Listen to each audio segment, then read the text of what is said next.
맥도날드에 불이 나고 테슬라는 사라지고 그 빈자리를 한국이 채웠습니다. 프랑스도 독일도 이제 더는 미국산을 고르지 않습니다. 그 자리를 조용히 채운 건 무려 한국의 김밥, 김치, 전기차였습니다. 그리고 그 변화의 한가운데 한중년 사내의 고집스러운 이름 석 자가 있었습니다. 정윤석, 52세, 30년 무역 밥줄 하나 붙잡고 살았던 남자. 그가 유럽의 소비 지형을 뒤집어 놓았습니다. 감동 비행기, 지금 이륙합니다. 저는 정윤석입니다. 올해 52, 무역 일로만 30년을 살아온 평범한 중년입니다. 1980년대 상고를 졸업하고 무역회사 말단 사원으로 첫 사회생활을 시작했던 기억이 아직도 선명합니다. 윤석이, 오늘부터 우리 회사 막내야. 커피 타는 법부터 배우게. 첫날 부장님께서 제 어깨를 툭 치며 건넨 말씀이었죠. 그때는 몰랐습니다. 이 길이 제 평생 걸어갈 길이 될 거라는 걸. 처음에는 그저 선배들 커피 심부름에,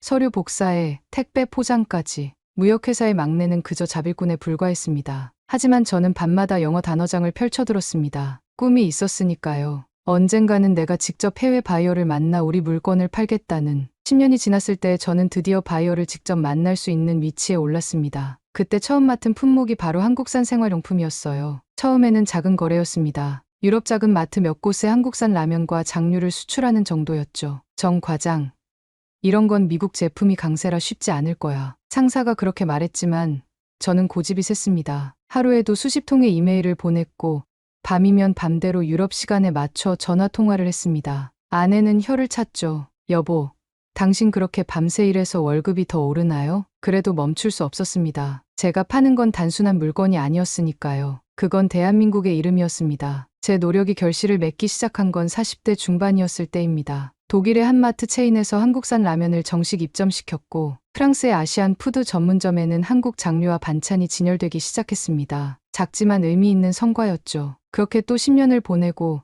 제 나이 50이 되었을 때 저는 회사에서 무역팀 총괄 이사로 일하고 있었습니다. 꽤 성공한 커리어였다고 자부했습니다. 지치고 힘든 순간도 많았지만 그때마다 절 일으켜 세운 건 우리 것에 대한 자부심이었어요. 하지만 2023년 모든 게 한순간에 무너졌습니다. 20년 넘게 거래해오던 유럽 최대 거래처에서 갑자기 연락이 왔습니다. 정 이사님, 죄송합니다만 더 이상 한국 제품은 받지 않기로 했습니다. 미국 브랜드로 전환하려고요. 그날 저녁 회사 근처 소주방에서 혼자 소주를 마셨습니다. 쓰디 쓴 잔을 비우며 생각했죠. 내가 왜 이 짓을 했을까? 30년을 바쳤는데 결국 미국 브랜드 한 방에 무너지는구나. 집에 돌아와 현관문을 열었을 때 아내는 제 얼굴만 보고도 알았습니다. 아무 말 없이 따뜻한 물 한 잔을 내밀었죠. 지친 제 손을 잡으며 아내가 말했습니다. 30년 동안 한 길을 걸어온 당신이 자랑스러워요. 괜찮아요. 우리 함께 이겨낼 수 있어요. 눈물이 핑 돌았습니다. 무역 일에만 미쳐 살다 보니 늘 가족에게 소홀했는데도 아내는 한결같이 제 곁을 지켜주었으니까요. 그날 밤 저는 오랜만에 큰 결심을 했습니다. 이대로 포기할 수는 없다. 다시 시작해야 한다. 30년 무역 인생이 이렇게 끝날 수는 없었으니까요. 잠들기 전 스마트폰으로 유럽 소비 트렌드를 검색하던 중 이상한 뉴스 하나를 발견했습니다. 프랑스 일부 지역에서 미국 브랜드 불매 운동 시작. 작은 불씨 같은 뉴스였지만 저는 그날 이후 매일 관련 소식을 찾아보기 시작했습니다. 그리고 얼마 지나지 않아 세상이 완전히 뒤집어지는 일이 벌어졌습니다. 2024년 초 저는 아침마다 휴대폰으로 유럽 뉴스를 확인하는 습관이 생겼습니다. 그러던 어느 날 믿기 힘든 소식이 연달아 터졌어요. 독일 베를린 테슬라 매장 전소. 처음엔 단순 화재 사고로 생각했죠. 하지만 다음 날 이탈리아에서도 비슷한 소식이 들려왔습니다. 이탈리아 밀라노 테슬라 차량 17대 동시 방화 사건 발생. 이건 분명 우연이 아니었습니다. 그리고 며칠 후 결정적인 뉴스가 터졌죠. 프랑스 파리 중심가 맥도날드 매장 방화. SNS에 샵보이콧 미국 해시태그 확산 중. 저는 모니터 앞에서 멍하니 중얼거렸습니다. 이 양반들 진짜 미국 물건 안 쓰겠단 거야? 회사 동료들은 별 관심이 없었습니다. 그저 일시적인 시위라고만 생각했죠. 하지만 저는 달랐어요. 30년 무역 경험으로 소비자 심리의 변화가 얼마나 중요한지 알고 있었으니까요. 그날 저녁 퇴근 후 아내에게 말했습니다. 여보, 난 유럽에 가봐야 할 것 같아. 아내는 놀란 눈으로 저를 바라보았죠. 지금요? 회사는 어떻게 하고요? 휴가 낼 거야. 이건 중요한 기회일지도 몰라. 다음 날 휴가를 내고 프랑스행 비행기 표를 예매했습니다. 회사에선 반대했지만 제 마음은 이미 정해져 있었죠. 이건 단순한 호기심이 아니었습니다. 30년 무역 인생을 건 직감이었어요. 파리에 도착한 첫날, 공항에서부터 달라진 분위기를 느꼈습니다. 면세점에 진열된 미국 브랜드 화장품 매대가 텅 비어 있었죠. 그 자리를 한국과 일본 화장품이 채우고 있었습니다. 택시를 타고 시내로 들어가며 창밖을 바라봤습니다. 샹젤리제 거리에 거대한 패스트푸드점 간판이 검은 천으로 가려져 있었어요. 그 모습이 마치 조문 현수막 같았죠. 호텔에 짐을 풀고 바로 현지 마트로 향했습니다. 물가 동향과 소비자 심리를 직접 확인하고 싶었거든요. 그리고 그곳에서 믿을 수 없는 광경을 목격했습니다. 음료 코너에서는 코카콜라 대신 프랑스 로컬 브랜드 봉봉이 진열대를 가득 채우고 있었어요. 더 놀라운 건 식품 코너였습니다. 라면 섹션에는 농심 제품들이 빼곡했고 특별 할인 코너에는 햇반이 베스트셀러 표시와 함께 진열되어 있었죠. 이게 무슨 일이지? 혼잣말로 중얼거리는데 옆에서 쇼핑 중이던 젊은 부부가 제게 말을 걸었습니다. 한국 분이세요?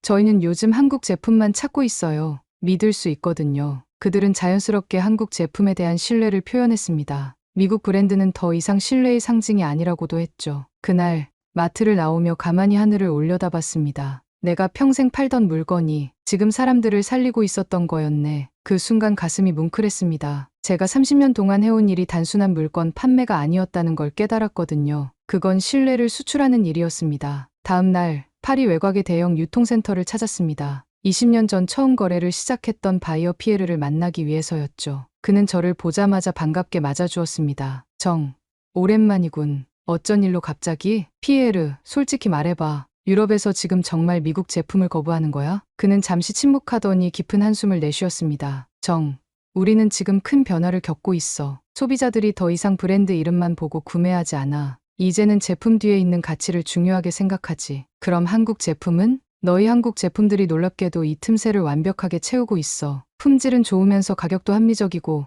무엇보다 소비자들이 신뢰하고 있어. 그날 저녁, 피에르와 저녁 식사를 하며 유럽 시장의 변화에 대해 더 깊은 대화를 나눴습니다. 그는 지난 6개월간 한국 제품 주물량이 300% 증가했다고 했습니다. 특히 식품, 화장품, 소형 가전제품 분야에서요. 호텔로 돌아오는 길 머릿속이 복잡했습니다. 회사로 돌아가 이 사실을 보고해야 할지 아니면 다른 선택을 해야 할지. 그날 밤 호텔 창가에 서서 파리의 밤거리를 바라보며 인생의 전환점을 고민했습니다. 30년 직장 생활의 안정을 버리고 새로운 도전을 할 용기가 있을까요? 파리에서의 경험은 제 인생을 완전히 바꿔놓았습니다. 귀국 비행기 안에서 내내 생각했죠. 이건 기회다. 다시 시작할 수 있는 기회. 한국에 도착하자마자 회사로 향했습니다. 하지만 보고서를 제출했을 때 돌아온 반응은 싸늘했어요. 정 이사, 일시적인 현상일 뿐이야. 회사 방향성을 바꿀 수는 없네. 대표이사의 말엔 냉정함만 가득했죠. 결국 저는 30년 다닌 회사를 떠나기로 결심했습니다. 아내에게 말했을 때 처음엔 걱정했지만 제 눈빛을 보고는 이해해줬어요. 당신 눈이 다시 빛나네요. 20대 때처럼요. 그 말에 용기를 얻었습니다. 퇴직금과 그동안 모아둔 적금을 털어 경기도 남양주의 작은 물류 창고를 얻었죠. 50대의 창업이라니 주변에선 미쳤다고 했습니다. 하지만 제 가슴은 뜨거웠어요. 창고 한켠에 작은 사무실을 차렸습니다. 컴퓨터 한 대, 책상 하나, 그리고 전화기. 이게 전부였죠. 아내는 매일 도시락을 싸와 함께 일했습니다. 온라인 쇼핑몰 한길무역을 열고 소량이지만 한국 제품들을 유럽으로 수출하기 시작했어요. 처음엔 하루 매출이 5만 원도 안 됐습니다. 주문이 들어오면 아내와 함께 직접 포장하고 택배를 붙이러 다녔죠. 손이 갈라지고 허리가 아파도 포기할 수 없었어요. 이건 단순한 장사가 아니라 제 인생을 건 도전이었으니까요. 여보, 오늘도 주문 없네요. 아내의 걱정 어린 목소리에 저는 웃으며 대답했습니다. 괜찮아. 좋은 제품은 언젠가 알아봐 줄 거야. 그렇게 3개월이 지났습니다. 매출은 조금씩 늘었지만 여전히 수익은 없었죠. 그러던 어느 날 밤, 컴퓨터 앞에서 마케팅 전략을 고민하다 잠이 들었습니다. 그리고 다음 날 아침, 기적 같은 일이 일어났어요. 휴대폰이 계속 울려 잠에서 깼는데 프랑스 번호였습니다. 파리에서 만났던 피에르였죠. 정, 대박이야.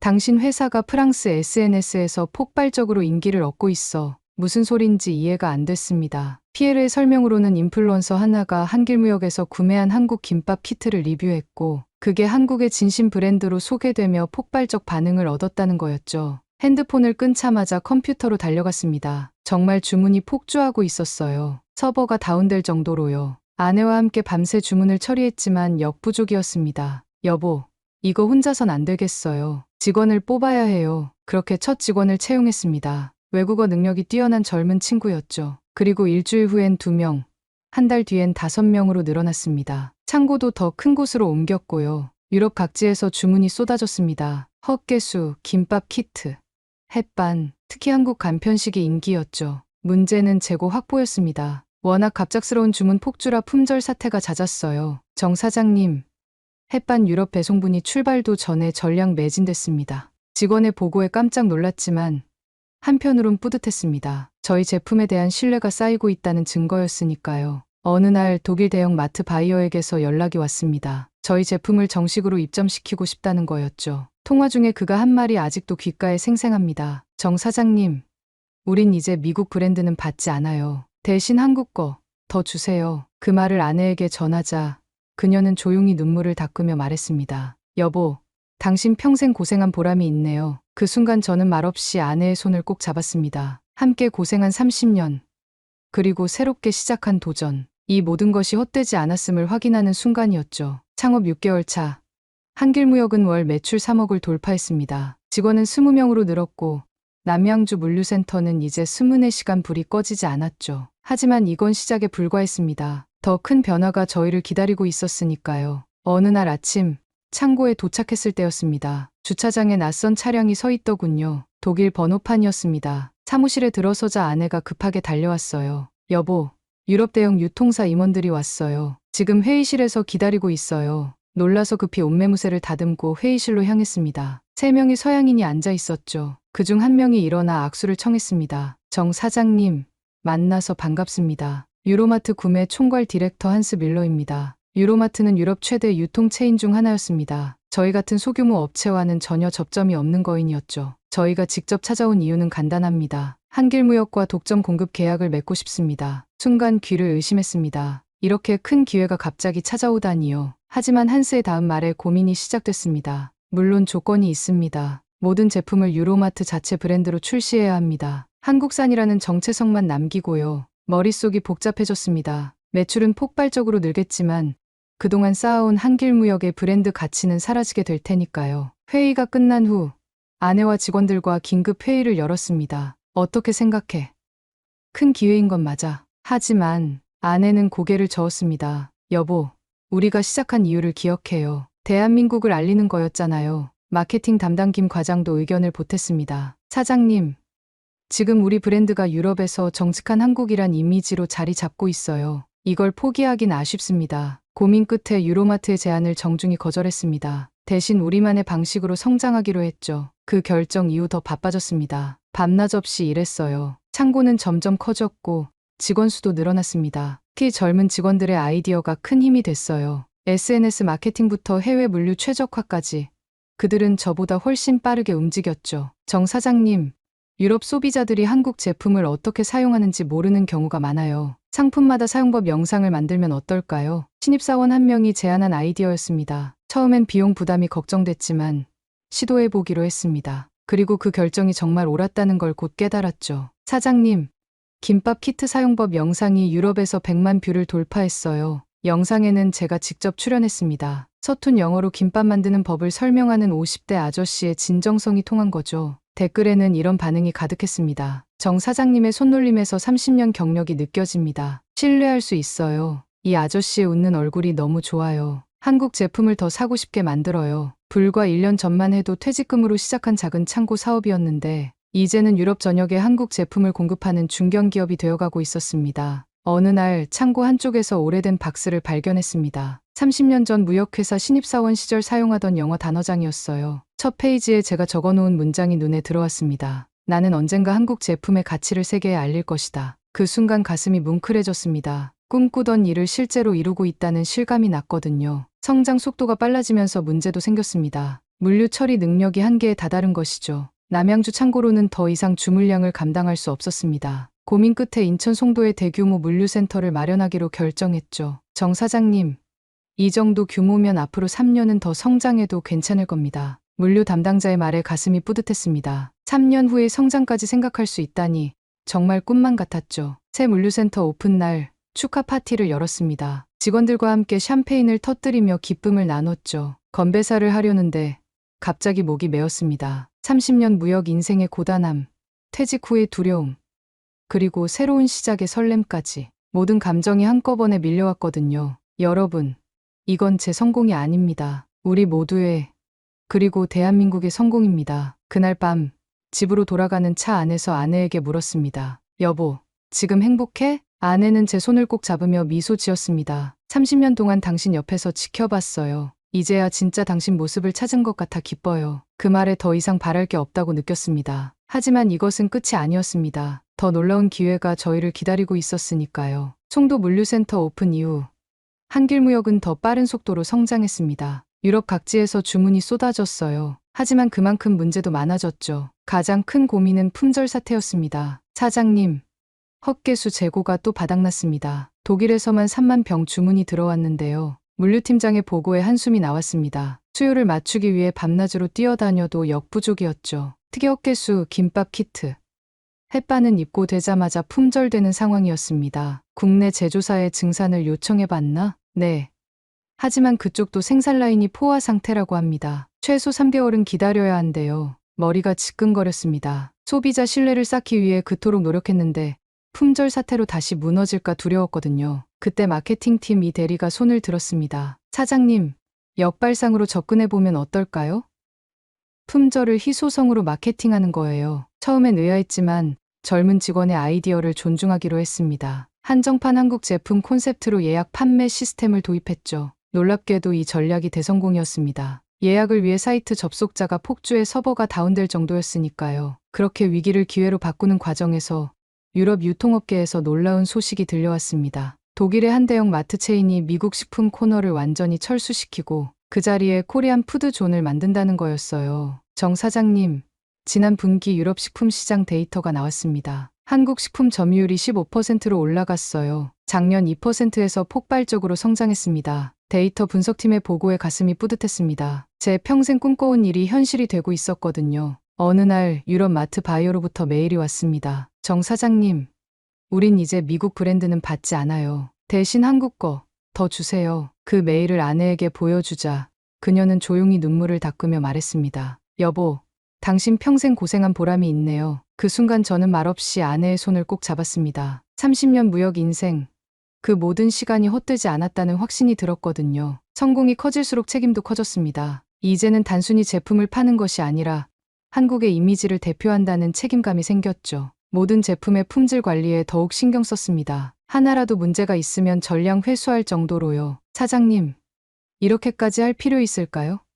비용이 너무 많이 듭니다. 재무팀장의 걱정에 단호히 대답했습니다. 우리가 파는 건 단순한 물건이 아니야. 대한민국의 신뢰야. 그건 돈으로 환산할 수 없어. 그런 노력 덕분인지 한길무역은 유럽에서 정직한 기업으로 명성을 얻게 되었습니다. SNS에서는 정직한 한국 아저씨의 정직한 물건이라는 해시태그까지 생겼죠. 품절 문제를 해결하기 위해 국내 중소기업들과 협력 관계를 맺기 시작했습니다. 안정적인 공급망을 구축하는 동시에 다양한 한국 중소기업 제품들을 유럽에 소개할 수 있었죠. 그 과정에서 놀라운 발견을 했습니다. 유럽 소비자들은 대기업 제품보다 오히려 작은 지역 기업의 특산품에 더 큰 관심을 보인다는 거였어요. 전라도 작은 마을의 고추장, 제주도 할머니가 만든 귤차, 강원도 산골의 곤드레나물 등이 큰 인기를 끌었죠. 정 사장님, 프랑스 소비자들이 강원도 할머니 고추장에 미쳐 있어요. SNS에서 코리안 레드 골드라고 부르면서요.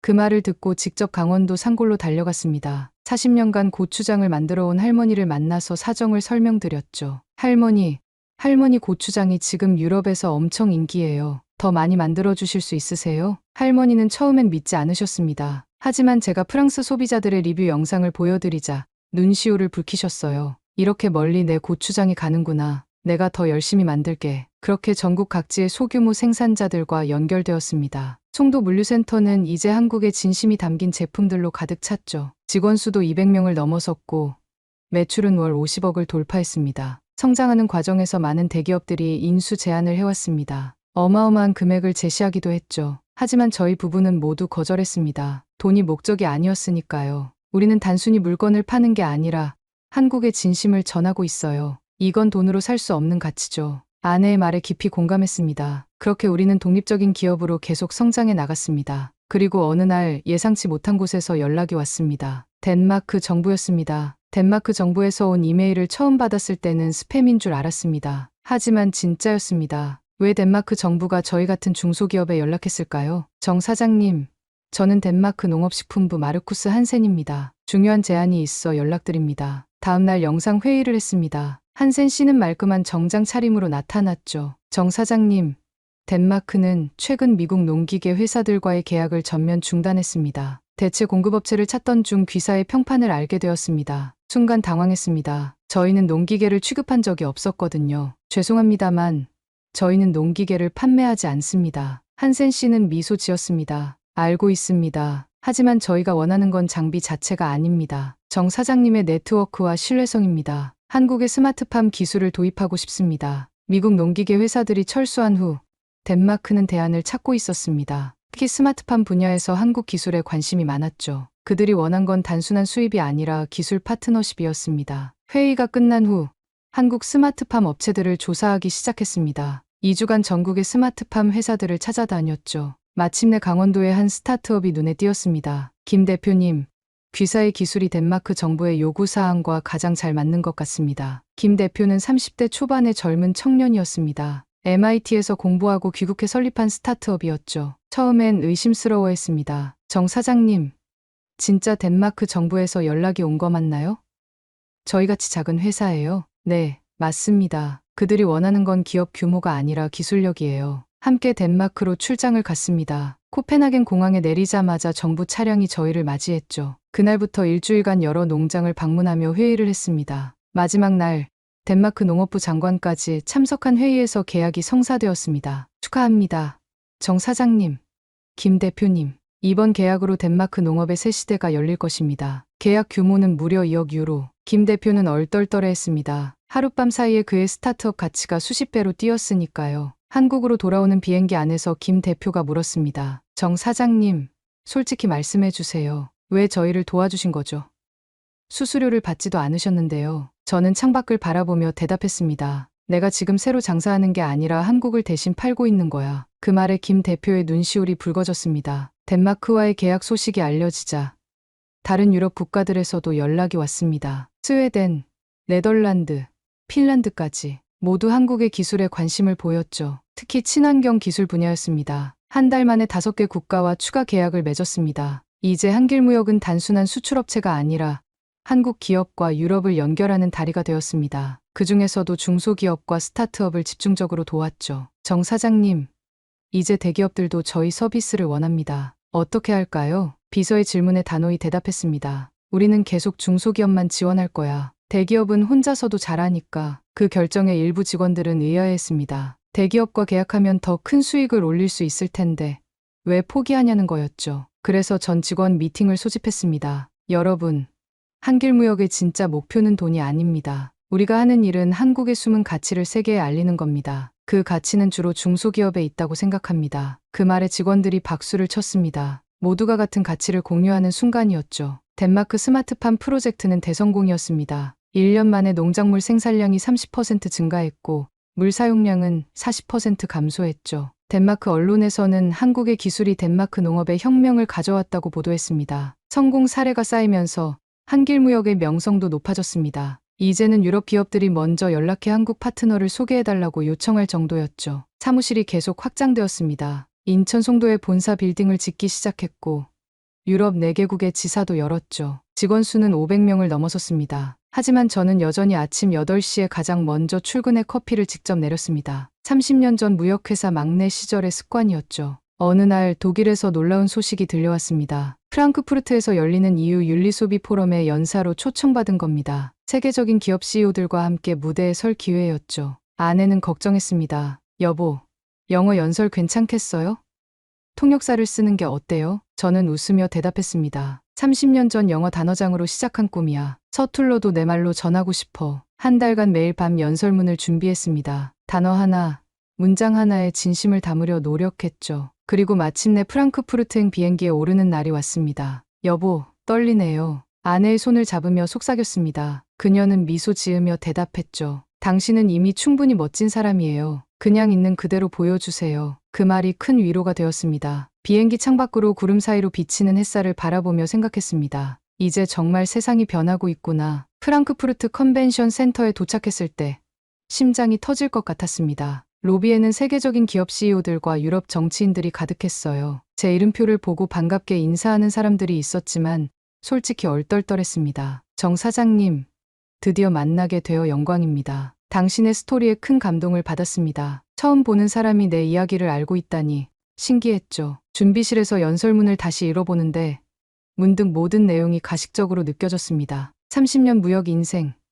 이제 와서 꾸민 말로 포장할 필요가 있을까 싶었죠. 연설 시간이 다가왔습니다. 사회자가 저를 소개하는 목소리가 홀 안에 울려 퍼졌습니다. 다음 연사는 유럽 소비 지형을 바꾼 한길무역의 정윤석 회장님입니다. 30년 무역 경력을 바탕으로 한국 중소기업의 가치를 세계에 알린 장본인이십니다. 천천히 무대에 올랐습니다. 객석에는 500명이 넘는 청중이 앉아 있었죠. 심호흡을 한 뒤 준비한 연설문을 접었습니다. 대신 가방에서 라면 한 봉지를 꺼냈어요. 한글이 선명하게 적힌 농심 신라면이었습니다. 여러분, 제가 30년 동안 팔아온 것은 바로 이런 물건들입니다. 라면을 들어보이자 청중들 사이에서 웃음이 터졌습니다. 경직된 분위기가 풀어지는 느낌이었죠. 이 라면은 단순한 식품이 아닙니다. 이건 한국인의 정성과 기술, 그리고 진심이 담긴 문화입니다. 여러분이 지금 한국 제품을 선택하는 이유가 무엇인지 아십니까? 잠시 객석을 둘러봤습니다. 모두 집중하고 있었어요. 한국은 우리에게 단순한 브랜드가 아닙니다. 진심과 품질의 이름입니다. 이어서 제 이야기를 솔직하게 풀어냈습니다. 30년 전 영어 단어장을 들고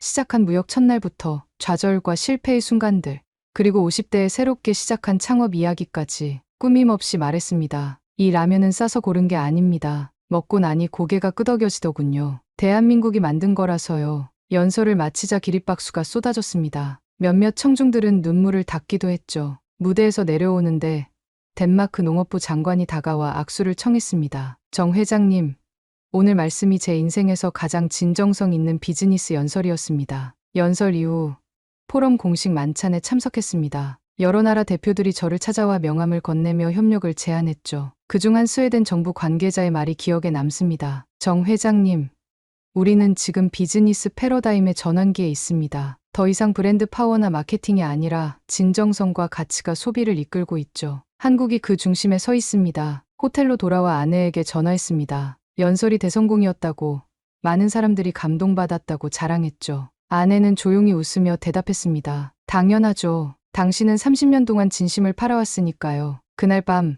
호텔 창가에 서서 프랑크푸르트의 야경을 바라봤습니다. 멀리 보이는 마천루들, 그 아래로 흐르는 마인강. 제가 이런 세계적인 도시에서 한국을 대표해 연설하다니 꿈만 같았죠. 다음 날 아침 놀라운 소식이 들려왔습니다. 제 연설 영상이 SNS에서 폭발적으로 공유되고 있다는 거였어요. 특히 한국은 단순한 브랜드가 아닙니다. 진심과 품질의 이름입니다. 라는 문장이 유럽 전역에서 인용되고 있었죠. 한국으로 돌아오는 비행기 안에서 갑자기 승무원이 다가왔습니다. 정윤석님 맞으신가요?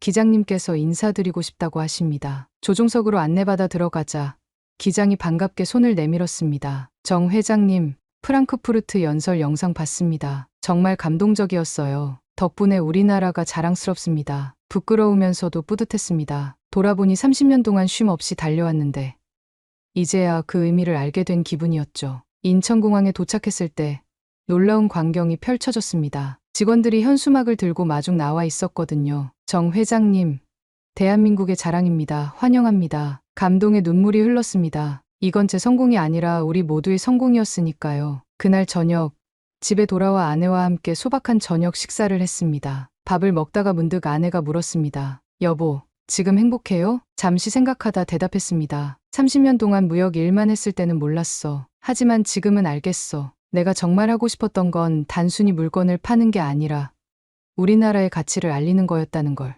아내는 따뜻한 미소로 고개를 끄덕였습니다. 그녀도 같은 마음이었나 봅니다. 프랑크푸르트 연설 이후 한길무역은 더 큰 변화를 맞이했습니다. 이제는 단순한 수출입 기업이 아니라 한국의 가치를 세계에 알리는 문화 전도사가 되었죠. 그리고 1년 후 또 다른 놀라운 변화가 찾아왔습니다. 프랑크푸르트 연설 1년 후 유럽 소비 트렌드 조사 기관에서 놀라운 보고서가 발표되었습니다. 2025년 유럽 윤리 소비 1위 브랜드 K브랜드. 보고서를 읽으며 가슴이 벅차올랐습니다. 불과 2년 전까지만 해도 유럽에서 한국 제품은 그저 아시안 제품 중 하나에 불과했는데 이제는 최고의 자리에 올랐으니까요. 그날 아침 송도 본사에서 전체 미팅을 열었습니다. 직원 600명이 한자리에 모인 장관한 모습이었죠. 여러분, 이건 우리만의 성공이 아닙니다. 30년, 50년 묵묵히 품질로 승부해온 대한민국 중소기업들의 승리입니다. 박수갈채가 터져 나왔습니다. 이런 성과에는 저희 직원들의 헌신적인 노력도 있었지만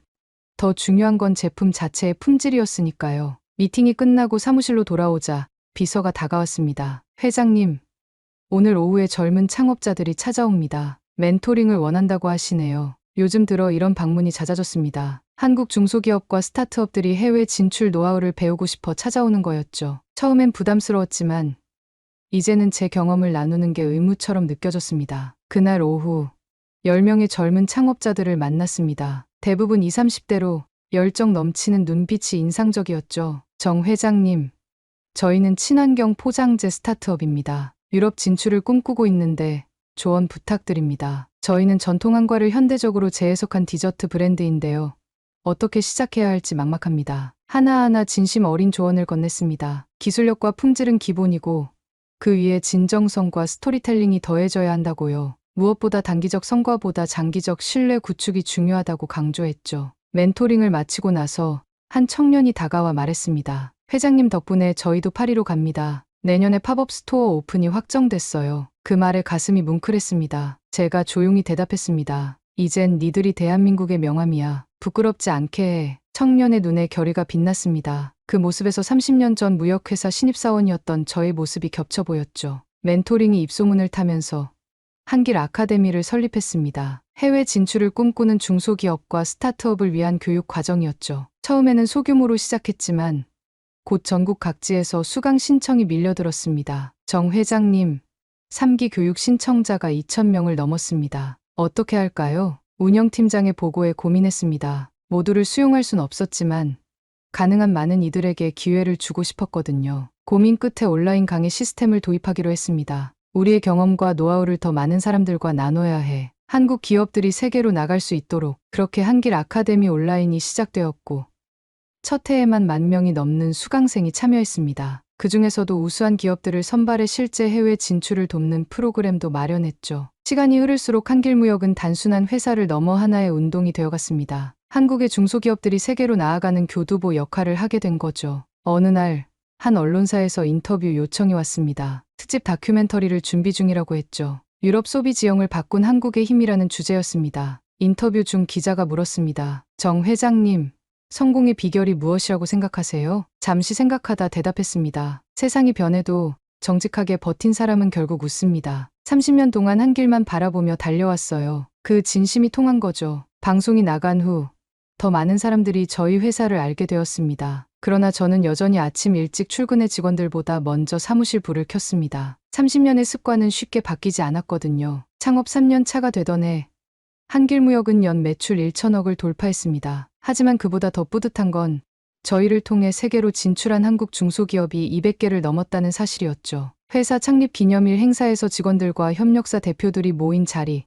아내가 깜짝 선물을 준비했습니다. 30년 전 제가 처음 쓰기 시작한 영어 단어장이었어요. 첫 페이지에는 제 서툰 필체로 이렇게 적혀 있었습니다. 나는 언젠가 한국 제품의 가치를 세계에 알릴 것이다. 그 단어장을 보는 순간 눈물이 왈칵 쏟아졌습니다. 30년의 시간이 주마등처럼 스쳐 지나갔거든요. 수많은 실패와 좌절, 그리고 다시 일어선 순간들까지. 마이크를 잡고 떨리는 목소리로 말했습니다. 30년 전 상고를 졸업하고 무역회사에 들어갔을 때는 이런 날이 올 줄 몰랐습니다. 그저 하루하루 버티며 살았죠. 하지만 지금 돌이켜보니 그 모든 순간이 오늘을 위한 준비였던 것 같습니다. 직원들과 협력사 대표들이 뜨거운 박수를 보냈습니다. 그 자리에는 저희와 함께 성장한 중소기업 대표들도 많았죠. 그들의 얼굴에서 희망과 자부심을 볼 수 있었습니다. 행사가 끝나고 아내와 함께 집으로 돌아가는 차 안에서 문득 물었습니다. 여보, 지금 행복해? 아내는 제 손을 꼭 잡으며 미소 지었습니다. 30년 동안 당신이 꿈꿔온 일을 실현하는 모습을 지켜보는 것보다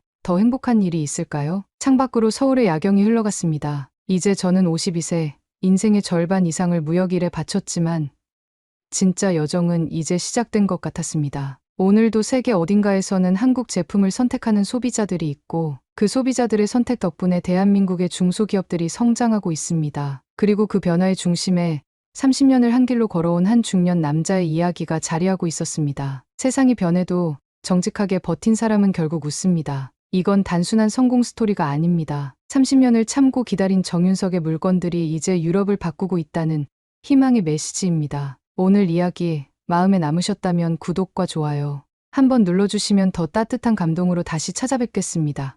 감동 비행기 여기서 인사드립니다.